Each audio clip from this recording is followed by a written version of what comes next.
Boycott का सुनने में आ रहा था, लेकिन जी नहीं, बॉयकॉट नहीं हो रहा और पाकिस्तान इंशाल्लाह वर्ल्ड कप खेलने वाली है और अपना पहला मैच 7 फरवरी को खेलने वाली है। और पाकिस्तान ने कल अपना T20 वर्ल्ड कप का स्क्वाड अनाउंस कर दिया है। उन्होंने अपना ऑस्ट्रेलिया का स्क्वाड 2-3 दिन पहले अनाउंस किया था और आज उन्होंने अपना वर्ल्ड कप का स्क्वाड अनाउंस कर दिया है। तो चलिए जी, वीडियो में बड़े रहिए, चैनल को लाइक करें, सब्सक्राइब करें और बेल आइकन लाजमी दबाएं ताकि आने वाली वीडियोस की नोटिफिकेशन भी आपको मिल सके।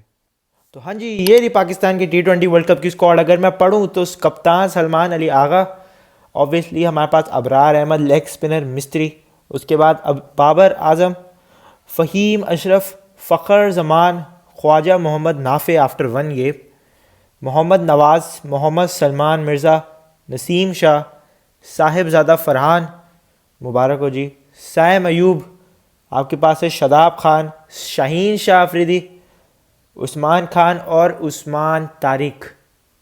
तो ये जी मैंने आपको 15 बंदों की स्क्वाड तो बता दी है।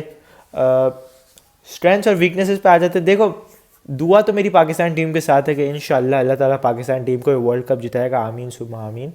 लेकिन इस टीम में बहुत मसले मसाइल हैं। ऑब्वियसली आपको पता है पाकिस्तान ने पिछले कुछ टाइम में अच्छी क्रिकेट खेली और अभी हमने ऑस्ट्रेलिया वाली सीरीज़ भी खेल ली है। एक चीज़ मैं निकाल देता हूँ कि ऑब्वियसली हमने 16 बंदों की स्क्वाड भेजी ऑस्ट्रेलिया सीरीज़ के लिए और उसमें वसीम जूनियर का नाम है, लेकिन वर्ल्ड कप में वसीम जूनियर का नाम नहीं है। अगर आपने वर्ल्ड कप का स्क्वाड बिल्कुल ही ऑस्ट्रेलिया स्क्वाड के 1-2 दिन बाद ही भेजना था तो फिर वसीम जूनियर को टीम में डालने का क्या फ़ायदा। फिर आप नहीं डालते वसीम जूनियर को, क्योंकि उसके साथ ज़्यादती है ना। मतलब आप इतने T20 खिलाए आपने अभी तक उसको, और फिर एक बुरे मैच के बाद आपने वसीम जूनियर को ऑस्ट्रेलिया सीरीज़ के लिए आप लेके जा रहे हो। शायद आप वहाँ पर नहीं खिलाओगे वैसे तो, क्योंकि वो बहुत बड़ी बेवकूफ़ी हो जाएगी, लेकिन अगर आपने खिला भी दिया तो कितना बुरा लगेगा। क्योंकि जिस चीज़ के लिए वो रेडी हो रहा था, जिस चीज़ के लिए हम उसको रेडी कर रहे थे, वो चीज़ खेलने ही नहीं जा रहा, तो फिर क्या ही फ़ायदा वसीम जूनियर का टीम में होने का। लेकिन अगर मैं आपको बैटर्स, बॉलर्स, ऑलराउंडर्स अलग करके बताऊं तो बैटर्स में हमारे पास बाबर आजम, फ़खर जमान, दो हमारे बहुत बहुत एक्सपीरियंस प्लेयर्स जिनका ये शायद लास्ट T20 वर्ल्ड कप भी हो सकता है, होना चाहिए। और ख्वाजा मोहम्मद नाफे जो डेब्यू कर रहे हैं वर्ल्ड कप में, मतलब उन्होंने T20 इंटरनेशनल में सिर्फ एक गेम खेला है। PSL में मौका नहीं मिलता है इनको। T20 वर्ल्ड कप से पहले एक मैच खेला, वो भी 12 ओवर का, और अब ये T20 वर्ल्ड कप भी खेलने जा रहे हैं। उसके अलावा कप्तान सलमान अली आगा, जिन्होंने आपको एक नई रूप दिखाई थी दाम्बुला में श्रीलंका के अगेंस्ट। उसके अलावा साहिबजादा फ़रहान, बहुत ही बढ़िया बैट्समैन है और इंशाल्लाह पाकिस्तान के लिए अच्छा करेंगे। और साइम अयूब भी हैं आपके पास, और Usman Khan obviously as your main wicket keeper batsman. Allrounder मैं बताऊं तो आगा जी ऑलराउंडर भी है।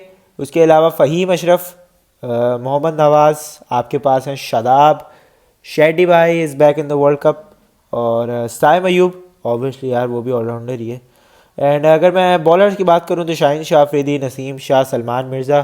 स्पिनर्स की बात करूं तो उस्मान तारिक और अबरार अहमद। वैसे यार पाकिस्तान क्रिकेट बोर्ड की क्या ही बात है, आप कह रहे थे कि हम वर्कआउट करेंगे, नकवी और शहबाज शरीफ ने बात भी करनी थी, लेकिन आपने वर्ल्ड कप की स्क्वाड भी अनाउंस कर दी है। और आकिब जावेद से पूछा भी गया था, जो आपका प्रेस कॉन्फ्रेंस था ऑब्वियसली वर्ल्ड कप स्क्वाड का, उसमें पूछा भी गया उनसे कि यार वर्ल्ड कप वर्कआउट की बातें चल रही हैं और आपने वर्ल्ड कप स्क्वाड अनाउंस कर दिया। ऑब्वियसली उन्होंने सेफ खेला, उन्होंने कहा कि जी हम तो सिर्फ सेलेक्टर हैं, हमारे हाथ में ये फ़ैसले नहीं होते। ऑब्वियसली जो चीफ साहब हैं उनके हाथ में फ़ैसले होते हैं। लेकिन जी सही काम किया उन्होंने, और वर्ल्ड कप की स्क्वाड हमारी अनाउंस कर दी, अल्लाह का शुक्र, बहुत जल्दी अनाउंस कर दिया उन्होंने वर्ल्ड कप का स्क्वाड। अगर मैं आपको इस टीम के स्ट्रेंथ्स नहीं, चलो हम इन ओवरऑल बात कर लेते हैं। बैटिंग में ऑब्वियसली साइम अयूब, साहिबजादा फ़रहान आपके ओपनर्स हैं, और ऑब्वियसली आप इनको बहुत टाइम से कैरी भी कर रहे हो, तो ये आपके डेफिनेटली ओपनर्स हैं और बहुत टाइम से कैरी कर रहे हो। वंस अगेन साहिबजादा फ़रहान, उसने एशिया कप में अच्छा खेला, उसने इधर उधर बहुत अच्छा खेला पाकिस्तान के लिए, और मेरा पूरा यकीन है कि साहिबजादा फ़रहान इस वर्ल्ड कप में भी बहुत अच्छा खेलेगा।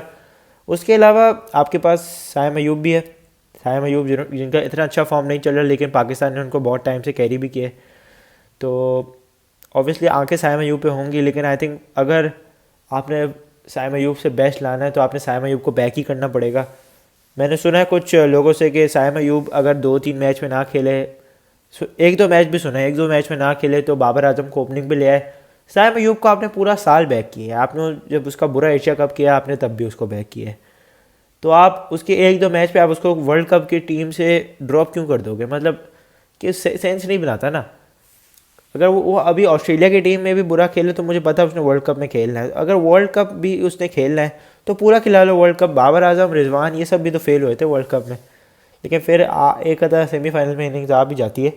तो साइम अयूब में पूरा I would like to wish him the best कि साइम अयूब होपफुली अच्छा खेले। उसके अलावा बाबर आजम इतना अच्छा फॉर्म नहीं है, बिग बैश में one of the lowest strike rate जिन्होंने 200 से ज़्यादा रन बनाए।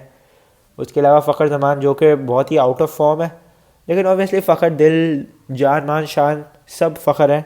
और उसके अलावा ख्वाजा मोहम्मद नाफे एक मैच के बाद पाकिस्तान की टीम में है, उन्होंने अच्छी 26 किया था दामबुला में, आई रिमेंबर। वो जो 12 ओवर का मैच था, काफ़ी सेटल बैट्समैन लगते हैं ये, और काफ़ी कॉन्फिडेंस के साथ आते हैं, अच्छे शॉट्स लगाते हैं, मतलब ठीक है इनके बल्ले पे आती है बॉल। ओके जी, तो thanks to Mazhar Arshad and also हमारे फुरकान भट्टी भाई, थैंक यू सो मच।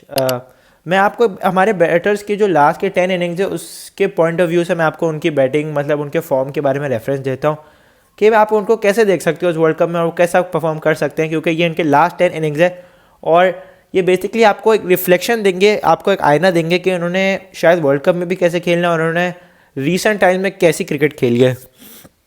तो मज़हर अरशद का ये एक ट्वीट है जिन्होंने डाला है, batting stats of last 10 innings in T20 internationals.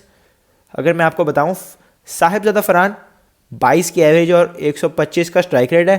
Sahibzada Farhan अभी BPL में खेल रहे थे, तो मैं उनको बैक करता हूं क्योंकि यार BPL में बहुत लो स्कोरिंग पिचेस बने हैं इस बार।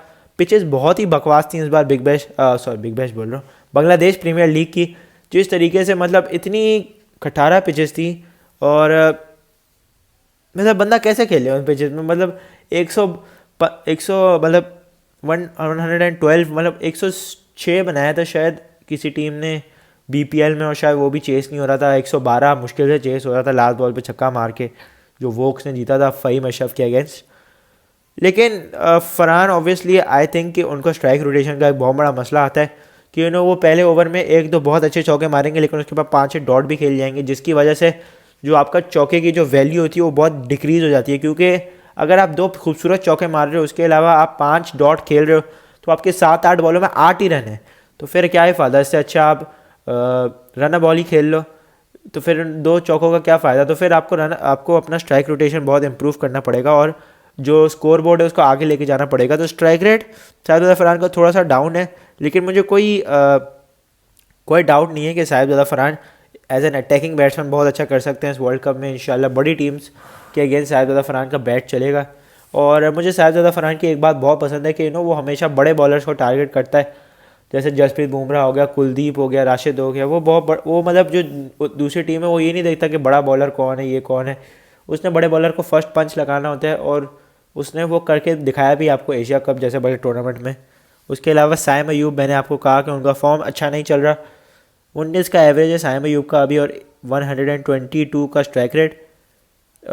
इट्स पुअर नंबर्स, ऑब्वियसली आपको पता है साइम अयूब ने पिछले कुछ टाइम में अच्छी क्रिकेट नहीं खेली और हमने देखा है साइम अयूब को कि कितनी अच्छी वो बैटिंग करते हैं और पता नहीं कि वो वनडेज़ में इतना अच्छा कैसे खेल लेते हैं। 47 का आई थिंक उनका एवरेज है वनडेज़ में, लेकिन T20 में वो इतना अच्छा नहीं खेल पाते। But I wish Saim Ayub all the best, क्योंकि यार हमने उसको बहुत बैकिंग दी है। हमने जहाँ पर एशिया कप में उसने इतना अच्छा नहीं खेला, हमने वहाँ पर भी उसको बैकिंग दी है। तो I really wish Saim Ayub all the best और इंशाल्लाह वो अच्छा भी खेलेगा और पाकिस्तान ने उसको पूरी तरीके से बैक भी करना चाहिए। और जिस तरीके से हमने किया है उसको यार बहुत टाइम से साइम अयूब को, क्योंकि यार वो हम उसको एक जनरेशनल टैलेंट मानते हैं और जनरेशनल टैलेंट को आप ऐसे छोड़ नहीं सकते। उसके अलावा जी बाबर आजम 25 का एवरेज है और 104 का स्ट्राइक रेट है। वही है, I think big bash league का रेफरेंस ले सकते हो आप कि उन्होंने 11-12 इनिंग्स में उन्होंने 203 कुछ 204 रन मारे, जिसमें उनकी 2 हाफ सेंचुरीज़ भी हैं, लेकिन उसमें से दोनों ही हाफ सेंचुरीज़ एक 58 है 42 बॉल्स में, एक 58 है 46 बॉल्स में। एक अच्छी 50 थी जिसमें उन्होंने अच्छा चेस किया, लेकिन एक बहुत ही स्लो इनिंग्स थी जहाँ पर दूसरे एंड से वो ऑस्ट्रेलियन फिलिप ही बहुत ज़्यादा मार रहा था और उसने बहुत स्लो खेला। तो Babar Azam, I am not very satisfied with Babar Azam. आपको पता है उन्होंने कितना हमें फेलियर दिखाया है और उन्होंने कितना हमें डिसअपॉइंट किया है। स्पेशली हम उनको किंग मानते हैं, सबसे बड़ा बैटर मानते हैं, और सबसे बड़ा बैटर की सबसे बड़ी मतलब जो आपका सबसे बड़ा बैटर है उसको एटलीस्ट मैच जिताना तो आना चाहिए। अगर आप T20 के प्लेयर नहीं हो तो आपको ये मान लेना चाहिए कि मैं T20 का प्लेयर नहीं हूँ, लेकिन बाबर आजम के अंदर वो अना है, वो एक स्टबर्डनेस है कि वो एक ज़िद है T20 खेलने की, ज़िद है उनके अंदर T20 खेलने की। लेकिन चले, एक लास्ट चांस आई थिंक ये बाबर आजम का है, तो मेरी तो दिली ख्वाहिश होगी कि यार बाबर आजम हमें मैच जिताते एक आधा। लेकिन आई थिंक अभी के लिए बाबर आजम साइड पे होंगे, क्योंकि उसके बाद जी हमारे आगा जी हैं जिनका सिर्फ 22 का एवरेज है, लेकिन स्ट्राइक रेट 145 का है।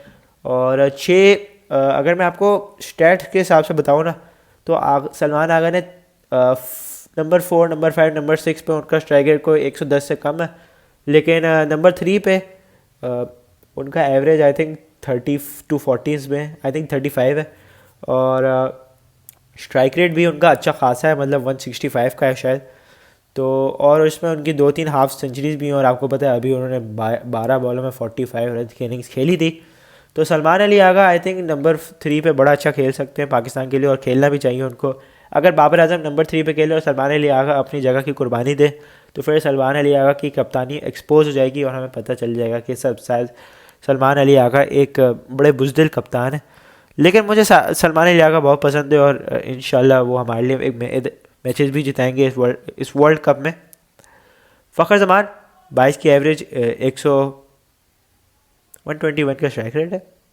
फ़खर जमान का जो रीसेंट फॉर्म है वो इतना अच्छा नहीं चल रहा, और ये नंबर्स हैं ये ज़्यादातर IL T20 के होंगे, क्योंकि रिसेंटली उन्होंने ILT खेले, और ILT में भी इतने अच्छे नंबर नहीं थे। स्ट्राइक रेट बहुत ही लो था फ़खर जमान का ILT में, और रन्स भी आए थे बीच में, लेकिन वो बहुत ही स्लो स्ट्राइक रेट से आए थे।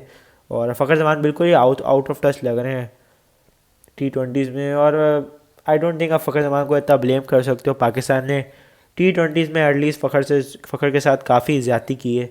नंबर 4, नंबर 3, मतलब Fakhar Zaman is a pure opener, और आपने उसको ओपन ही कराना था।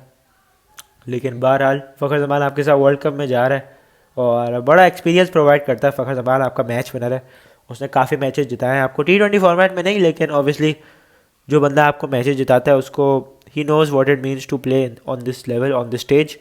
और फ़खर जमान ने काफ़ी बड़ी इनिंग्स भी खेली है पाकिस्तान के लिए वर्ल्ड कप में, तो इंशाल्लाह all the best to Fakhar Zaman. Usman Khan हमारे जो प्योर विकेट कीपर हैं, उन्होंने 138 के स्ट्राइक रेट से खेला और 24 की एवरेज है। उस्मान खान से मेरा बहुत गिला था, क्योंकि यार उस्मान खान को एक प्रॉपर चांस मिला था 2024 में, और वो एक प्योर फेलियर थे, और उन्होंने कुछ ऐसा किया नहीं शानदार जिसकी वजह से वो टीम में वापस आए।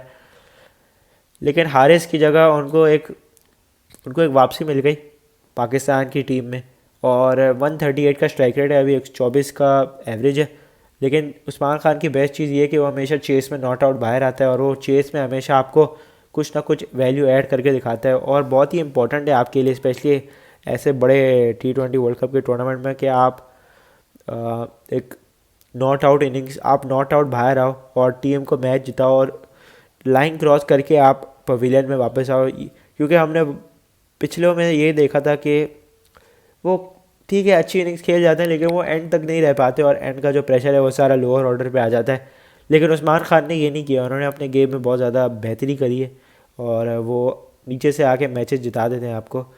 तो होपफुली उस्मान खान इस वर्ल्ड कप में अच्छा खेले, और पाकिस्तान ने उनको बैक किया, तो उनको इस बैकिंग का ना पे बैक भी करना पड़ेगा। ख्वाजा नाफे 30 की एवरेज है माशाल्लाह से। ज़्यादातर T20 आई थिंक उन्होंने डोमेस्टिक या फिर PSL की होंगी, क्योंकि उन्होंने अभी T10 लीग खेली है। T10 league I don't think इसमें काउंट है, और अभी उन्होंने काफ़ी अच्छी 26 की इनिंग्स खेली है, 146 का स्ट्राइक रेट है। और नाफे मुझे बड़ा पसंद है, ख्वाजा नाफे, क्योंकि यार वो अच्छी हिटिंग करता है, वो काफ़ी कॉन्फिडेंस रखने वाला लड़का है, और वो आई थिंक वर्ल्ड कप जैसे टूर्नामेंट में बड़ा अच्छी बैटिंग आपके लिए कर सकता है।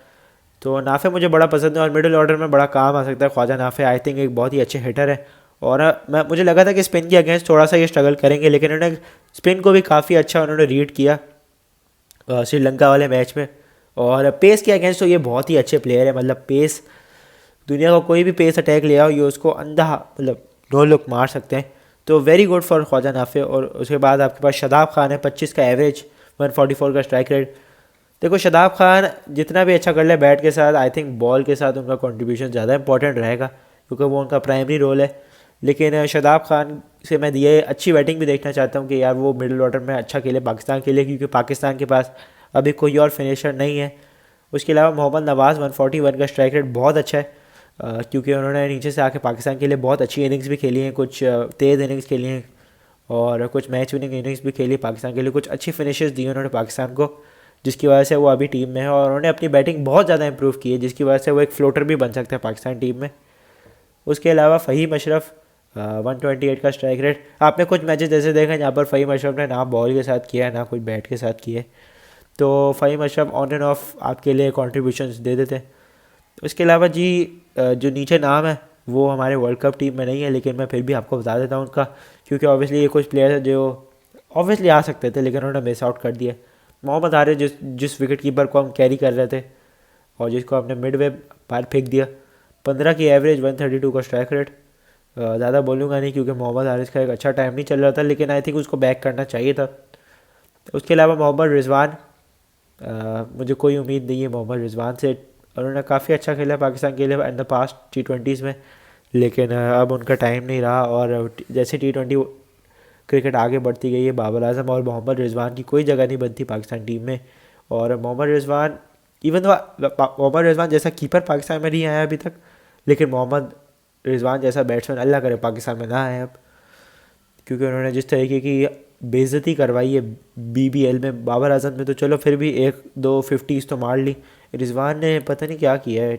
मतलब जहाँ पर रेनेगेड्स की टीम में साइफर्ट था, जेक फ्रेजर मैकगर्क था, उनकी टीम में एक पैट ब्राउन नहीं जॉश ब्राउन नाम के एक ओपनर भी था, उसने बड़ी हिटिंग अच्छी हिटिंग की। हसन खान कितनी अच्छी बैटिंग करके गया जो आपको कोयटा से खेलता था। तो मोहम्मद रिजवान को ज़्यादा अच्छा खेलना चाहिए था। उसके अलावा हसन नवाज़ 27 का एवरेज है और 107 का स्ट्राइक रेट है। हसन नवाज़ को इतनी बैकिंग नहीं मिली जितनी उसको मिलनी चाहिए थी और उसका जो कॉन्फिडेंस है वो बहुत ज़्यादा लो हुआ है, क्योंकि आप अपने एशिया कप के बाद उसको फ़ौरन ड्रॉप कर दिया। और हसन नवाज़ को आई थिंक पाकिस्तान ने बैक सही से नहीं किया, वो आपका proper tailor made number 4 batsman था, लेकिन आपने उसको नीचे फेंकते गए और वो इतना अच्छा नहीं कर पाया जितना आप चाह रहे थे। एंड ऑब्वियसली वो नहीं कर पाता अच्छा, क्योंकि यार आपने उसको कंफर्ट जोन उसको दिया नहीं, आपने उसको हमेशा नीचे खिलाया नीचे घसीटते गए और आप तब तक घसीटते गए जब तक वो टीम से पूरी तरीके से बाहर ना हो जाए, और अब वो बाहर है टीम से। बिग ILT में सही खेला, मतलब इतना अच्छा नहीं खेला ILT में। और अभी जो बिग बैश, यार बिग बैश क्यों बोलता हूँ, बांग्लादेश प्रीमियर लीग है उसमें भी इतना अच्छा नहीं खेला इन्होंने, लेकिन उन्होंने बॉल के साथ कुछ 1-2 अच्छी बॉलिंग की है। और आई थिंक BPL में 1-2 मैचेस में अच्छी हिटिंग की है हसन नवाज़ ने, लेकिन यार उसको बैकिंग इतनी अच्छी से नहीं मिली। और अगर हसन नवाज़ ने कहीं पर अपना एक कम बैक करना है ना, तो इंशाल्लाह वो PSL 2026 ही होगा जहाँ पर हसन नवाज़ अपनी रूप फिर से दिखाएगा। और आई होप कि वो कोयटा से ही खेले, क्योंकि यार कोयटा ने उसको अच्छा इस्टेब्लिश किया हुआ था और मेरी होप यही होगी कि कोयटा उसको 4 नंबर पे खिलाए, जो कि वो खिलाएंगे, टेंशन लेने वाली बात नहीं है। तो हसन नवाज़ का हो गया। और फिर अब्दुल समद भी है हमारे पास, उसको हम कैरी कर रहे थे as a finisher, as a Hasan Nawaz का बैकअप फिनिशर। और ना हसन नवाज़ है अब ना अब्दुल समद है।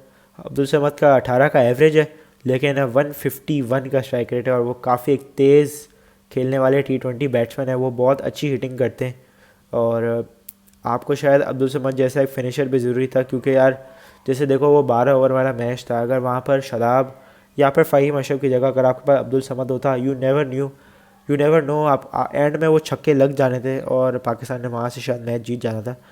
तो अब्दुल समद जैसा फिनिशर शायद पाकिस्तान को ज़रूरी था, लेकिन पाकिस्तान ने नहीं लिया अब्दुल समद जैसा फिनिशर।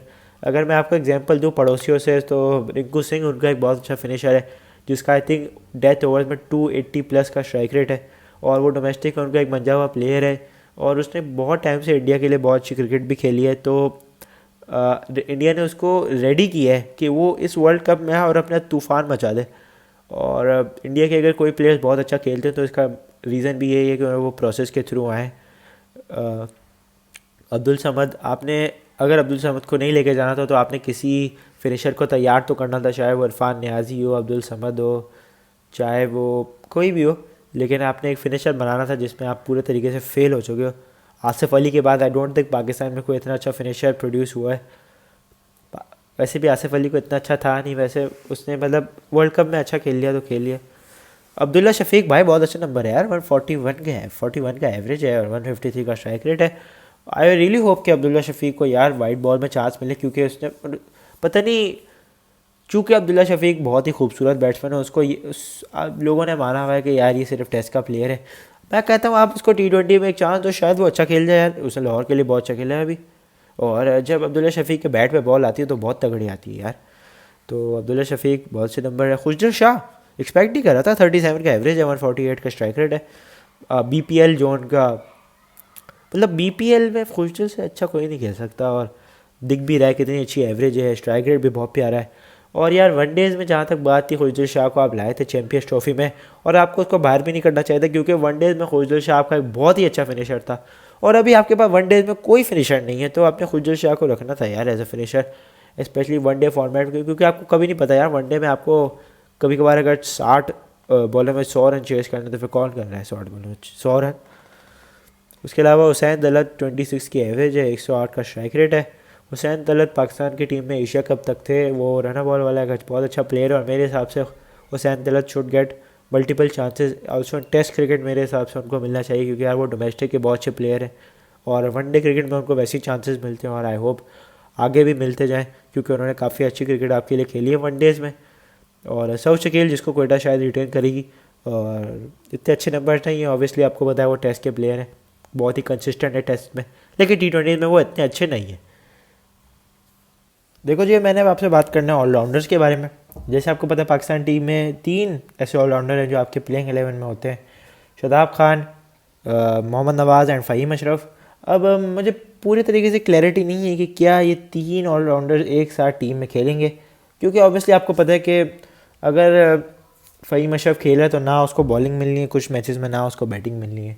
कभी कभार ऐसा होता है कि शादाब खान 6-7 पे आ रहा है, कभी ऐसा होता है नवाज़ ऊपर आ रहा है, कभी नीचे आ रहा है। अब ऑब्वियसली जैसे मोहम्मद नवाज़ आपका एक बहुत मेन बॉलर है, और उसने एशिया कप में भी चलो इतने अच्छा नहीं खेला, लेकिन ऑब्वियसली आपको पता है वो आप उसको कैरी कर रहे हो, और इंशाल्लाह मुझे मेरी ऐसी फीलिंग भी है कि मोहम्मद नवाज़ इंशाल्लाह आपके लिए वर्ल्ड कप में बहुत अच्छी बॉलिंग करेगा। तो शादाब खान भी मेरे हिसाब से एक ऐसा प्लेयर है जो कि आपके लिए ऑब्वियसली खेलेगा, क्योंकि यार अगर आप उसको लाए हो तो आप किसी रीज़न से ही लाए हो उसको, और उसने काफ़ी अच्छा रिटर्न अपना दिखाया है पाकिस्तान को कि यार मैं भी वापस पाकिस्तान टीम में मैंने एंट्री भी मार दी है। तो यार मेरी यही होप होगी कि यार ये लोग मतलब अच्छी परफॉर्मेंस दे, लेकिन अगर मैं बात करूँ कि कितने ऑलराउंडर्स खेलेंगे टीम में, यार मेरे हिसाब से शायद फ़हीम अशरफ को अपनी जगह की कुर्बानी देनी पड़ेगी कुछ बड़े मैचेस में, क्योंकि आपको पता है कि यार अगर आपने अपनी बैटिंग डीप करनी है, जैसे यार मुझे लगता है कि ये जो बैटिंग डीप वाली स्ट्रेटजी है ना, ये कभी कभार काम नहीं करेगी ऑब्वियसली बड़ी टीम्स के अगेंस्ट। जैसे आपने अगर ओपन सैम और साहिबजादा को करना है, 3 पे अगर आप आगा को खिला रहे हो, 4 पे उस्मान खान, तो फिर 5 पे अगर आप नाफे को रख लेते हो, फिर या फिर फ़खर जमान को रख लेते हो, तो फिर आपके पास 6 पे शादाब या नवाज़ आ जाएगा, और फिर 7 पे वही शादाब या नवाज़, आप उनको ऊपर नीचे कर सकते हो। और फिर नंबर 8 पे अगर आप फ़हीम अशरफ को खिला रहे हो तो आप एक बॉलर शॉट जा रहे हो, क्योंकि फिर आपके पास शाहीन अफरीदी का ऑप्शन बचता है जो इसको आप खिला रहे हो।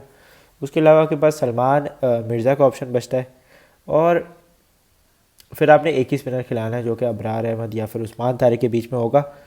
लेकिन और मैंने ख्वाजा नाफे या फिर फ़खर जमान को डाला भी इस रीज़न से, ताकि आपकी जो मतलब जो ताकि आप एक पूरा बैटर खिलाओ नंबर 5 पे, नंबर 5 तक एटलीस्ट आपकी पूरी बैटिंग हो। तो इसीलिए मैं चाहता हूँ कि फ़हीम अशरफ इस प्लेइंग 11 में ना हो।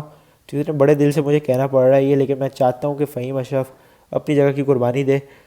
मैं चाहता हूँ कि फ़हीम अशरफ इंडिया वाला मैच ज़रूर खेले, लेकिन उसके अलावा मेरे हिसाब से फ़हीम अशरफ को नहीं खेलना चाहिए, क्योंकि यार फ़हीम अशरफ है ना, अगर वो 8 पे खेल रहा है तो वो 1-2 ओवर कराएगा जिसमें आपको नहीं पता कि उसने रन खाने हैं नहीं खाने, और अगर उसने रन खाने भी है तो आई मीन जस्टिफाइबल है, क्योंकि यार वो बॉलर है, और वो एक प्रॉपर बॉलर नहीं है, वो एट टाइम रन खा सकता है। लेकिन अगर आपने फ़हीम अशरफ को टीम से बाहर कर दिया, आपके पास 4 प्रॉपर बॉलिंग ऑप्शन आएंगे। आप शाहीन को खिला लो, आप सलमान मिर्ज़ा को खिला लो, और फिर आप 2 मेन अपने स्पिनर खिला सकते हो, उस्मान तारिक हो गया, अबरार अहमद हो गया। अगर आप इन दोनों मेन स्पिनर्स को खिला रहे हो, आपके पास स्पिनर ऑप्शन में शादाब है, नवाज़ है, आपके पास ये है अबरार, उस्मान तारिक, फिर आप साइम, अगर आपने कराना हुआ साइम से तो आप साइम से भी करा लेना, कोई टेंशन वाली बात नहीं है। और स्पिनर्स आपके पास बहुत अच्छे आ जाएंगे। और ऑब्वियसली श्रीलंका वाली कंडीशन में आपको स्पिनर्स की बहुत ज़्यादा ज़रूरत पड़ेगी। और पेसर्स की अगर मैं जहाँ तक बात है, अगर फ़हीम अशरफ नहीं खेल रहा तो फिर शाहीन और सलमान ही बचते हैं आपके पास एज पेसर्स। और मुझे इतना कोई गिला नहीं है, मुझे लगता है कि अगर शाहीन और सलमान भी खेलें तो ठीक है, क्योंकि सलमान मिर्ज़ा ने बहुत ज़्यादा इंप्रूवमेंट दी है, अभी हम बात करते हैं उस पर। और आई थिंक अगर आप एक पूरे बॉलर के साथ जाओगे तो फिर आपके पास एक एडवांटेज होगा, क्योंकि आपके पास ऐसे स्पिनर्स हैं जो शायद बड़ी टीम्स के पास भी ऐसे स्पिनर्स नहीं हैं।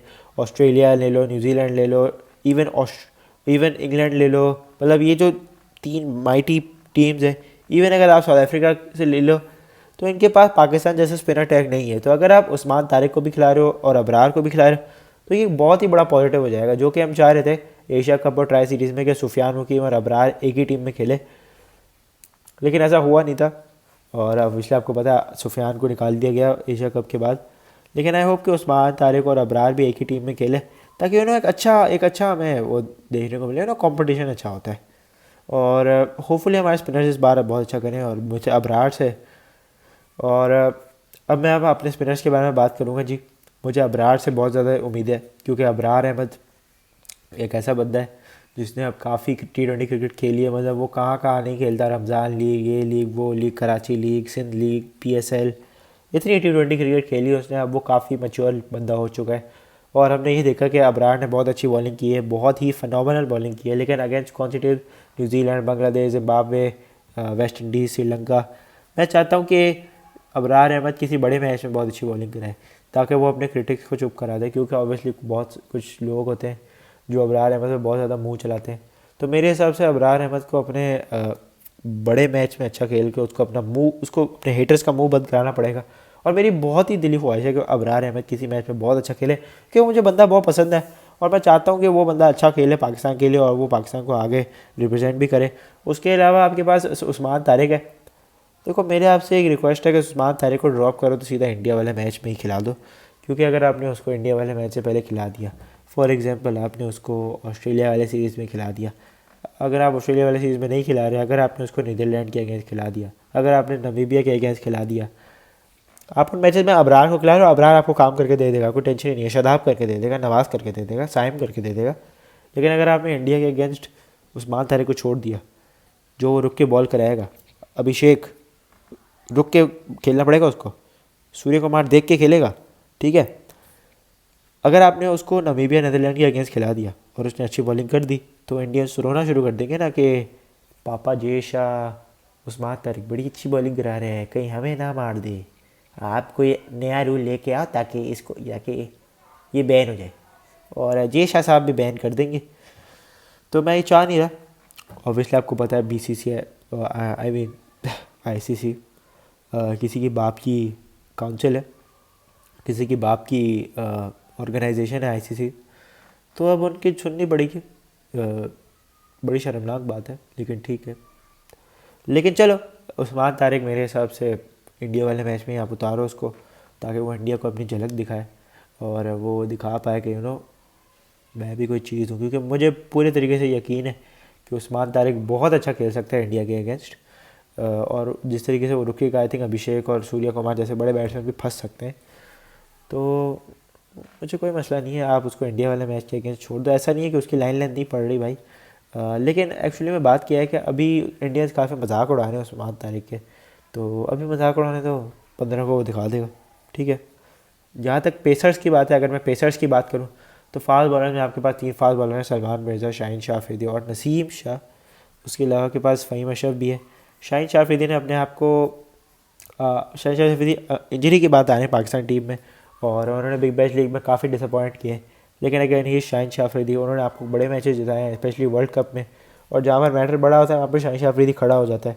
जिससे आपने देखा 2023 का वर्ल्ड कप था, 2024 का वर्ल्ड कप था। 2024 के वर्ल्ड कप में चलो मार पड़ी, लेकिन उसने अच्छी बॉलिंग की 2024 के वर्ल्ड कप में।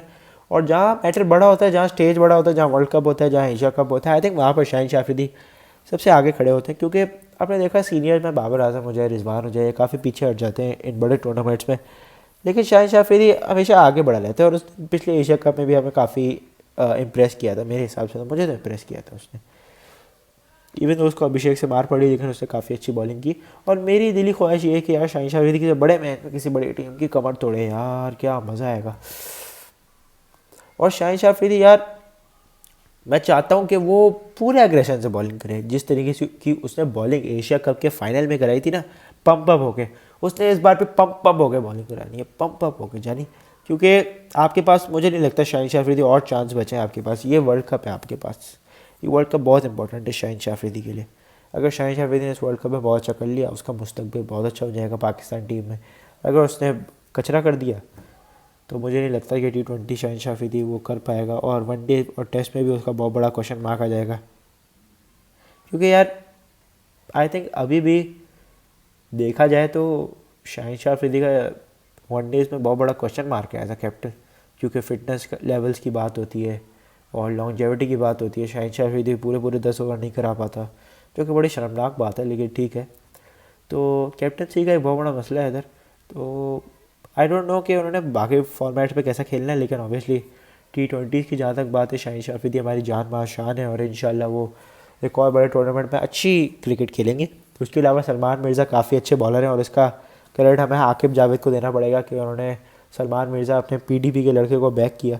जिस तरीके की उसने बॉलिंग की है थ्रू आउट इंटरनेशनल करियर, उसने बहुत स्मार्ट बॉलिंग की है। वो बहुत ही एक अच्छा लेफ्ट आर्म पेसर है जो कि ऊपर से आके बहुत अच्छी बॉलिंग कर सकता है, उसके पास वेरिएशन है, उसके पास अच्छी खासी स्विंग है और उसके न्यू बॉल के स्पेल्स बड़े ख़तरनाक हो सकते हैं किसी भी अच्छी टीम के लिए, स्पेशली जो आपका एक सुपर 8 का मैच होगा अकॉर्डिंग टू प्रीसीडिंग फार्मूला, जो आपका श्रीलंका के अगेंस्ट होगा, उसमें आई थिंक वो बंदा बहुत ही काम आ सकता है। और स्पेशली बड़े मैचेस में जहाँ पर इंडिया का मैच हो, तो होपफुली वहाँ पर सलमान मिर्ज़ा अच्छी बॉलिंग करे।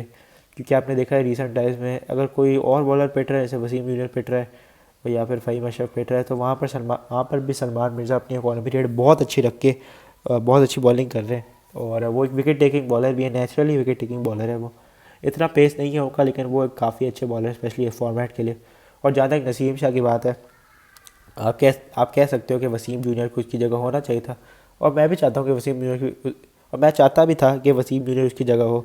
फिर नसीम शाह ने आपको कोई इतना बड़ा मैच नहीं जिताया अभी तक, लेकिन जितना बड़ा नसीम शाह का डाउनफॉल चल रहा है, मतलब चल रहा था, तो उसने काफ़ी अच्छा अपना पीक रीगेन की है, उसने काफ़ी अच्छा अपना कमबैक किया है, क्योंकि उसने अपना पेस भी वापस लिया है और वो अपनी ILT में भी काफ़ी अच्छी बॉलिंग की है उसने।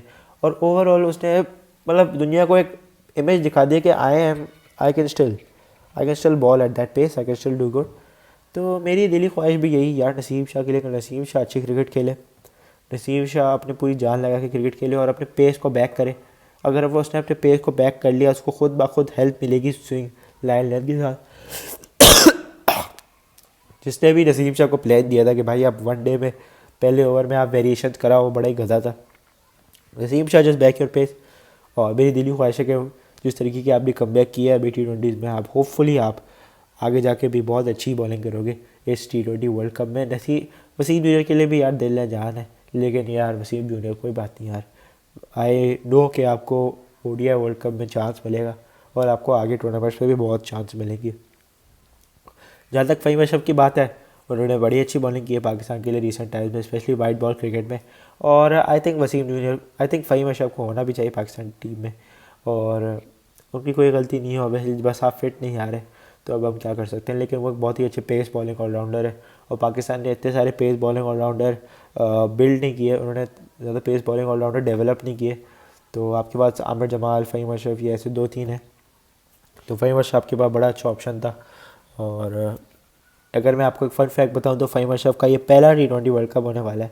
मतलब फ़हीम अशरफ ने कितने T20 खेले हैं, कितना T20 का एक्सपीरियंस है फ़हीम अशरफ के पास, लेकिन ये उनका पहला वर्ल्ड कप होने वाला है T20 का।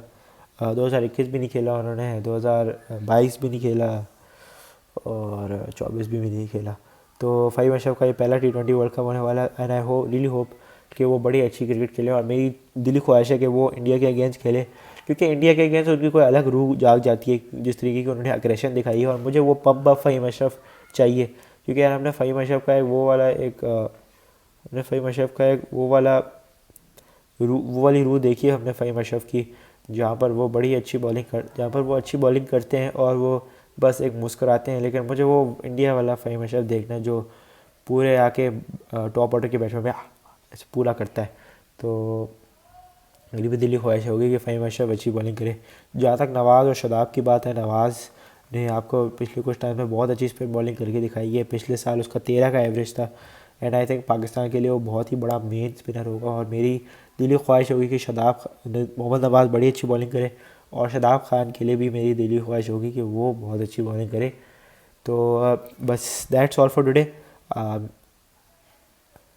आई रियली होप कि पाकिस्तान T20 वर्ल्ड कप जीत जाए, आमीन या रब्बुल आलमीन। जहाँ तक बात T20 वर्ल्ड कप की है, आई थिंक पाकिस्तान को अपना कॉम्पोजिशन सेट रखना पड़ेगा। जो आपकी अभी सीरीज़ है ऑस्ट्रेलिया के अगेंस्ट, आपको वहाँ पर अच्छी क्रिकेट दिखानी पड़ेगी और आपको अपना कोर बिठाना पड़ेगा कि ये प्लेयर हमारे प्लेइंग 11 में है, ये अभी बाहर है, ये अंदर आ भी सकते हैं, लेकिन अभी के लिए हमारी जो प्लेइंग 11 होगी वो ये होगी। और होपफुली आप ऑस्ट्रेलिया के अगेंस्ट बहुत अच्छी क्रिकेट के भी खेलोगे, जो उनकी अच्छी टीम आ रही है आप उनके अगेंस्ट अच्छी क्रिकेट खेलोगे और इंशाल्लाह वर्ल्ड कप में जाके भी आप काफ़ी अच्छी क्रिकेट खेलोगे, मेरी दिली ख्वाहिश होगी। तो that's all for today. Channel को प्लीज़ सब्सक्राइब करें, लाइक करें और बेल आइकन लाजमी दबाएं ताकि आने वाली वीडियोस की नोटिफिकेशन भी आपको मिल सके। हम आपको PSL की जो अपडेट्स हैं वो भी हम आपको शेयर कर लेंगे और PSL का जब ऑक्शन होगा तो तब हम उसकी टीम की रिव्यू भी करेंगे और रिटेंशंस की भी रिव्यू इंशाल्लाह हम करेंगे। PSL के ऑक्शन की जहाँ तक बात है, आई थिंक वो 11 फ़ेब को है, तो 11 फ़ेब को इंशाल्लाह हम लाइव आने की कोशिश करेंगे और इंशाल्लाह हम उसकी रिव्यू भी करेंगे, उस ऑक्शन की रिव्यू भी करेंगे। और बड़े रहिए चैनल में और सब्सक्राइब कर दे, लाइक कर दे, बेल आइकन भी लाजमी दबाएं ताकि आने वाली वीडियोज़ का नोटिफिकेशन भी आपको मिल सके। तब तक के लिए अल्लाह हाफ़िज़।